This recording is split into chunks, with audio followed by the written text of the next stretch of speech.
Hello, this is Peter Woolfolk, producer and host of the Public Relations Review podcast. When I conceived this program, my idea was to provide public relations practitioners with a wide variety of solid, useful information and guidance from public relations professionals across America. And we are doing that. I will continue to cover important topics such as crisis communications and artificial intelligence and other such important topics. But I will also address other issues such as diversity in public relations, marketing to women, public relations trends, various data concerns, and much more. From time to time, I will also invite vendors of public relations products on to help you better understand how these products can improve your efficiency and your effectiveness. You will learn a lot from our podcast, so thank you for listening, and please inform your colleagues about the Public Relations Review podcast and continue listening. Thank you so very much. Welcome. This is the Public Relations Review podcast, a program to discuss the many facets of public relations with seasoned professionals, educators, authors, and others. Now, here is your host, Peter Woolfolk. Welcome to the Public Relations Review and to our listeners in America and around the world. While many PR pros have had some experience with crisis management, who among us has had issues crisis experience? Well, Tim O'Brien has. That's right, Tim O'Brien is my guest today, joining us from Pittsburgh, Pennsylvania. He is a communications strategist and consultant who has advised clients from Fortune 100 companies to associations, startups, and nonprofits. He has worked extensively in numerous communications areas, including issues management, media relations, message development, just to name a few. He formed O'Brien Communications in 2001 after serving as a communications director and the chief investor relations officer at Tollgrade Communications. Tim also spent 10 years at Ketchum in Pittsburgh, where he was a vice president. Prior to Ketchum, he worked for a Pittsburgh public relations agency, and prior to that, he spent 2 years in advertising. His career began as a producer and news writer at KDKA TV and radio. Tim has both a bachelor's degree in journalism and speech from Duquesne University. He's accredited APR, and he sits on PRSA's Board of Ethics and Professional Standards. His column State of Independence appears monthly in PRSA's PR Tactics, and he contributes to PR News on a regular basis. Tim has also been featured in the Harvard Business School's Press, The Essentials of Corporate Communications and Public Relations, and Tim is a multiple award winner. Tim has presented at many professional and trade functions and has also lectured at college, graduate and undergraduate colleges around the nation. So let me welcome Tim O'Brien. So, Tim, let's talk about managing an issues crisis. Sure. It's good to be here, Peter. Thank you. How do you, first of all, let's say, how do you define issues management? Issues management and crisis communications oftentimes go together. And I think the big difference is a lot of times when people think of crisis communications, they think of an acute crisis like an event that happened, like a plant explosion or even a labor strike or a bankruptcy filing, these types of one-off events. But an issue is a problem. It can be a distraction and it can lead to a crisis. But typically an issue is something that is more long-term, more of a slow burn situation. So an issue could be for, let's say, a retail company that makes goods overseas, human rights in the factories where they make their shoes, athletic shoes or something like that. So those are the types of issues that certain companies have to deal with. Companies in the energy industry always have to deal with the issue of environmental stewardship. And nonprofit organizations might have to deal with certain issues. It depends on the nature of the organization. Some nonprofit organizations are centered on an issue. So the nonprofit exists to, let's say it's a positive issue like breast cancer awareness or something like that. So that is what issues are. Issues are not always crises. They're not always negative, but usually when we talk about issues management, we are talking about an issue in society oftentimes that could have a negative impact on the organization. Well, let's dig a little deeper into that, because particularly the negative ones, I think people can pretty much go along with positive issues, but the negative ones are the one that seems to need the most help, particularly when that issue might have surfaced after it has been going on for a long period of time. Let's talk about the implications and how big a fire can that be that might have to be put out. Sure. So how would you go about helping or advising clients on resolving that sort of thing? I think information is the most important thing you can have and use and need when you're in an issues management situation. And that information ranges from how people are perceiving the organization, so you want to do as much research as possible among your stakeholders and anyone who could be affected by the issue. You want to do the research. You want to find out what you think is correct and maybe learn a few things that you didn't expect. And you can use all of that information to come up with a clear picture of the situation before you communicate. Another thing you want to do is get to the root of the facts of the situation. Sometimes an issue may present itself as something that you've dealt with or your organization has dealt with for years, and there are certain common assumptions, like this is how people always feel about the environment, or this is how people always feel about trade or those types of issues.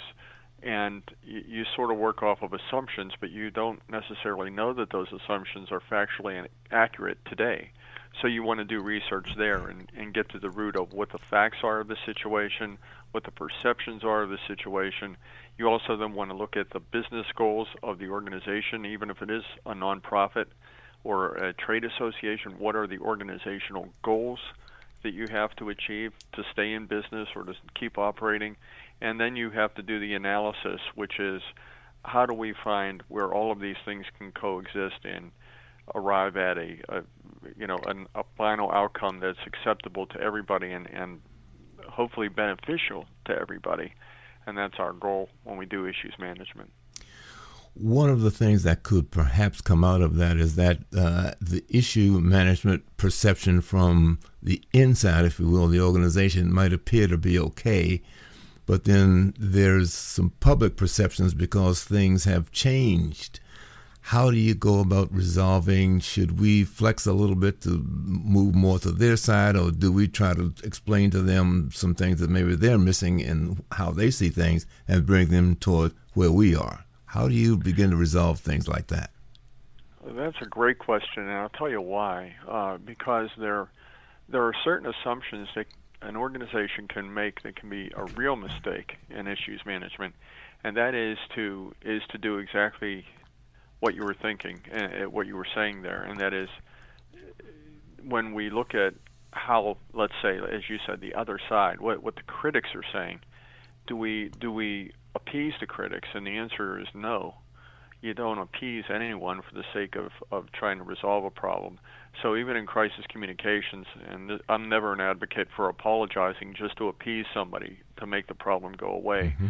You apologize if that makes sense, but you don't apologize, for instance, if you don't have all of the facts and you don't know what you're apologizing for. And that's the same in an issues situation, that you, rather than look at, okay, how do they feel and how do we feel, you really do have to go back and find out what are the facts here. And what you might learn, and oftentimes we do learn in public relations, is that we get to the root of the facts. We may learn some things, but what we find is that the public or our stakeholders don't understand the facts. And if they did understand the facts, they might have a better picture and their opinions might change or their perceptions might change. So our job isn't necessarily to tell people what they necessarily want to hear, but tell them what they need to hear and tell it to them in a way that they can relate to it, they can connect with it, it's credible to them, they can understand what it means to them, And our job is to deliver those messages and make sure that there is a better understanding in situations like that. Now, there are other times when it's the opposite, when the issue is, as you described, a situation where the organization can dig its heels in and not pay attention to how others are seeing the same facts in the same situation. And I think an effort has to be made then on the part of the organization to try to understand where other people are coming from. It doesn't mean the other people are right. It doesn't mean you have to acknowledge that they're right. It just means that you want to understand where they're coming from so that when you communicate, you're speaking to them on their own terms, and hopefully you have a better understanding between the two of you. Sometimes in an issue, and this is not uncommon, the people criticizing you have their own business goals and their own agenda that is not in your organization's best interest. And so what you have to do there is recognize what's their agenda. And if their agenda, in some cases, is to just marginalize your organization, then there's nothing you can do to change their mind. But what you need to do is think about who your most important audiences are. It could be your employees, it could be your community, it could be your customers, your vendors, your investors, any of those people. They may not be your critics, but you need to think of them when someone else is criticizing you, and you need to think of how they're perceiving this and what they need to hear and what you need to say to them. You know, one of the things I've always found important is that when you reach sort of or have a disagreement between how people perceive things, is I want to have a chance to sit down basically with the loudest critic and fully understand what your resistance is, because that begins to tell me that either your information is incorrect or whatever it happens to be, and then are there ways that we can come to some sort of mutual understanding or resolution. But if it, as you said, is just, they're dug in, then fine, at least we tried. Now we have to develop a strategy to deal with their intransigence, I guess is the best way to put it. I like how you described that, because I had a family member, an aunt, who was a school teacher years ago, and you reminded me of something she said to me when you were telling me that. And she used to say that she liked I'm going to use her words, she liked the big mouth in the back of the room, mm-hmm. because she always felt that if someone was back there questioning her, he was engaged, and she could engage in a hopefully a productive debate in front of the class, and that gets everybody's attention, and everybody learns. And that's what she used to say. She also liked people who would keep her on her toes. And I think that example is good for us in the public relations business too. To your point, sometimes we want to talk to our biggest critics and find out where they're coming from, and really get to know, even if we don't have to agree with what they're saying, but get to know where they're coming from, because if we can know that helps us do everything else we need to do. Well, in addition to that, you have a lot of people who will listen to those critics really without having any full understanding themselves of what the issue is. But for something that the critic might say sounds good to them, so they're going to go with it until somebody proves them wrong. So, and I think back some years ago, pardon me, when we were involved with putting up the new Music City Center here in Nashville, Tennessee, that we did have community meetings. And we gave people a chance to express themselves about what they would like to see in this new convention center. And believe it or not only did they write it down, we'll have a chance to speak in public forums, but a lot of things that they put down as what they would like to see were very solid suggestions, and a number of them were implemented in the building of that structure. So I mean, sometimes having people at least ask questions can bring some value to at least enhancing and continuing the discussion, so that we can all hopefully get to the same path and walking and pulling in the same direction. That's a good point, Peter, because I think one of the things we forget sometimes in the public relations business is it is about relationships. And to build a relationship, it's not a one-way communication. You do have to have a dialogue, which means both sides have to be not only talking to each other, but listening to each other, both sides. So it's not just one or the other. And sometimes that discussion should be lively, and sometimes it should be testy even, if it's healthy and if it's respectful and if everybody's being honest and they're trying to find a productive dialogue. Then you can have a disagreement or you can have different points of view and still have a productive dialogue and conversation. One of the things that I also think about is that obviously issues can be built around policies or actions or whatever, but can you get in on the front end of things? Because issues management obviously happens once that issue has surfaced for whatever reason, but when people are developing some policies that could be controversial, that can also be a time to sit down at the table and say, hey, let's discuss this, because if you go in this direction, here's some of the potential negative outcomes as a result of that. That's right. And one of the times that we most commonly get involved on the front end is, let's say we're working with an organization that's about to go through a merger or an acquisition or the startup of a new operation or even the launch of a new product. And if we're involved in the planning of that, we can ask the tough questions in advance and try to save our organizations the stress of a contentious issue, so that if we know that an organization is about to enter a new market or about to enter a new geographic location, we can ask the questions, well, what do the people in that marketplace or in that community care about? What do we think they'll be most worried about? And we can even do research in that community to find out what they actually are concerned about and what they need to hear from this new company. Years ago, I handled the sale, actually, of the Pittsburgh Pirates, the baseball team. Mm-hmm. And one of the fears that the Pittsburgh community had was that a new owner would come in and move the team to another marketplace because the team had underperformed prior to this. So our job as a team, communications team, was to get to the root of what the biggest concerns of the community were, find out what the franchise needed to survive and stay in Pittsburgh, and find out where the common ground might be. And what the common ground ended up being was that at that time, these new ballparks were being built to have a more old-fashioned feel to them.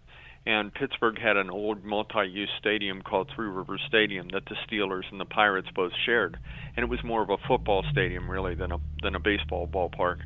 So it was a detraction from what the Pirates could do and make the fan experience better. So the ball club knew that they needed to have a new ballpark to stay in Pittsburgh. The new ownership knew that, so that was something that was non-negotiable for them. Or they would have taken the team out of town, but they didn't want to play, and I don't want to use the pun, but they didn't want to play hardball with the community.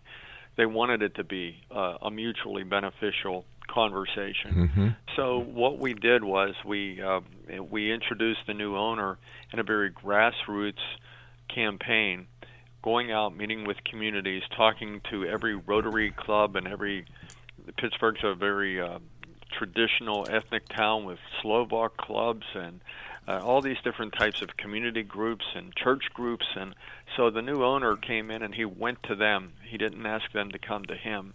And he listened to them and he talked to them and he told him what he needed clearly without making it an ultimatum, saying, look, we really need a new ballpark to survive in this town. We need it to be a good fan experience for you and for us. And that was the issue. And so that was kind of how we framed it and how we dealt with it. But we were able to be in on the front end of that and put a communications plan together that avoided an us versus them climate, which would have made it negative and probably would have contributed to the team having to leave town, but they haven't. And they ended up with a beautiful new ballpark, and it worked out in that sense. I just wish the team would win more ball games these days. Well, let me ask you now, was this before cities and certain areas decided that they were not going to pay for ballparks, but the owners had to do it? They would help with infrastructure issues because too often now, well, at least particularly for football, owners were demanding that the city or the area build the stadium for them, and not only did they keep most of the revenue from the ball club, but also from parking and concessions and so forth. So the economic value for the city really wasn't that great. So how did you manage that particular area of it? That's another great point, because that was exactly the issue we had to deal with, because we were asking for public funds for the ballpark, and it was not unlike what you described. There was this feeling that here you have a private business enterprise, a professional baseball team benefiting from public monies. What people didn't know or realize, though, was that if the team would leave Pittsburgh, that would put a dent in the local economy. Now, a ball club has about, I believe, around 180 games. I could be mistaken. They have about 90 home games a year, and there was some economic studies done. The Pirates have a lot of home games throughout the course of the summer. We did economic research, and so did the local Chamber of Commerce and those types of organizations, and they found that the team generates over $2 million to the local economy per home game, and that's direct spending in town with hotel rooms and restaurants and merchandise and those types of things. So the community actually did get a benefit, and does get a benefit every time the team plays in town, from basically tourism and destination marketing. And it's good for the prestige and the image of the town, and it's good for all the businesses that have suites and those types of things at the ballpark, and the businesses that advertise through the team. So there were a lot of secondary benefits from just having a Major League Baseball team in town, not to mention the fact that if you're a major league city, that helps with larger economic development and recruitment and retention of employees for the companies that are located in that town. So those are all issues that were benefits of having a Major League Baseball team in town. And the other part of it then is there are public monies, but it was contributed to by tax paying, the payment of taxes. So those things were all benefits, and they had to be laid out so that the community was being treated with respect, and they did have a transparency with the community on where this money was going to go and where it was going to come from, the benefits. And so we did lay all that out for them, and it did turn out well that the community did support.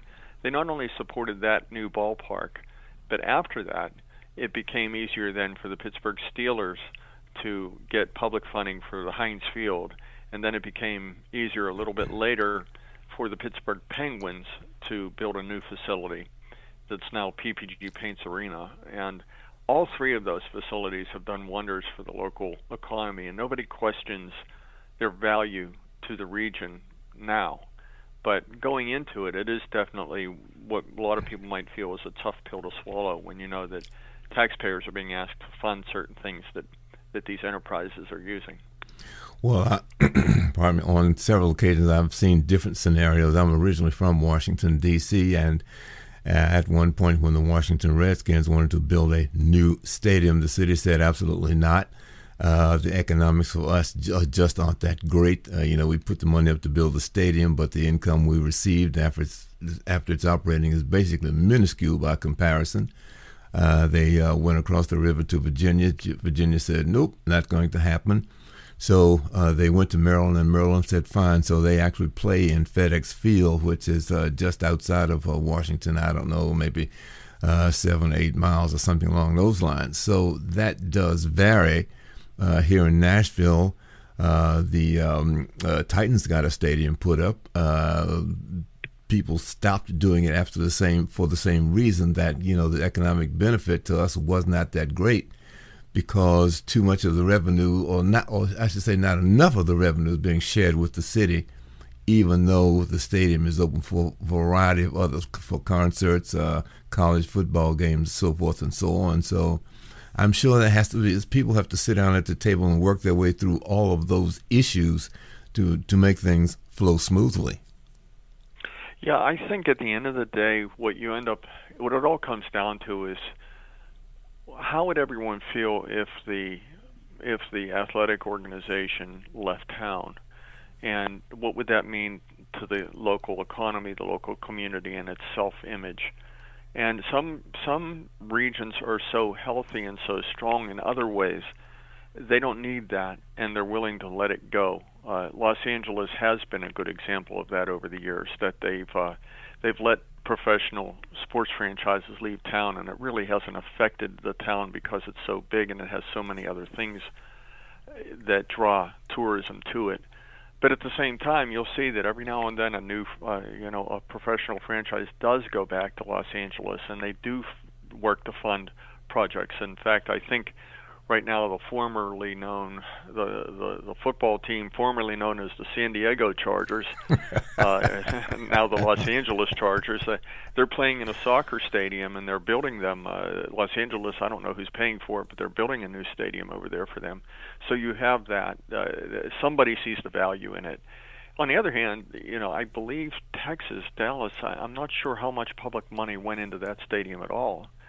But that was able, and I think too, the owners of these facilities, when they're self-funding them, that gives them more autonomy, and they may like that. But I don't know how many even professional sports owners can afford to build the facilities that are used. And to your other point that you made, some of these facilities are multi-use in some respects. So you will have, during off seasons of football teams, you still have stadium concerts. I was just at the Pittsburgh Steelers game yesterday, and they were advertising a Kenny Chesney concert at Heinz Field in May. So you have that, but then to your point, how much revenue from these events is being shared with the city? I don't know the answers to that, but I know that Pittsburgh, in particular, does not regret what they've done in the spending in that area, because these sports franchises are important to the region's identity. Well, not only that, and I think it does require some sitting at the table and working some things out, because at least in terms of football, you've got a number of those franchises now that are valued in the billions of dollars. The Redskins pretty much have a losing record quite often, but it's still $1 billion operation. So getting self-funding, because not only the money do they generate, but the money they earn from television, which is the big gorilla in the room, so to speak, folks can see that. So if you go to a Wall Street banking firm and ask to help me build a stadium, they can perhaps justify doing it simply because they know how much income is going to be coming in, not only from ticket sales, but also from TV and other avenues that they may have available to them. That's correct. Yeah. Well, Tim, I tell you, this has been a great conversation. What I'd like to do, because obviously we could go on, I do want to cover the ethics thing, the ethics issue, but I'd like to do that on a separate show, and I certainly want to invite you back to do that. Would you be available that we can talk offline and set you up for a show on ethics? Yeah, that's fine. Well, that's great.